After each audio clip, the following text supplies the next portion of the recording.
ঘন সবুজ বলতে যা বোঝায় মানে একদম কালচে সবুজ, মানে একদম খাঁটি সবুজ। সেই সবুজের আরো ঘন ঝোপ, মনে হয় ছাতা মাথার গাছ। সেই গাছ জুড়ে দুধের মতো সাদা সাদা ফুল, অনেক ফুল, অসংখ্য ফুল। এই ফুল ভর্তি সবুজ গাছটি থাকে খুব কাছেই, নাম টগর।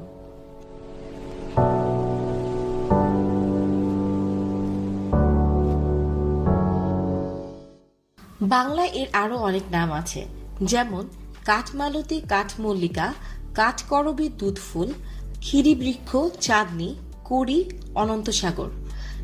এর ইংরেজিও অনেকগুলো নাম আছে, banana bush, pinwheel flower, crepe jasmine, East India rosebay, Nero's crown, carnation of India.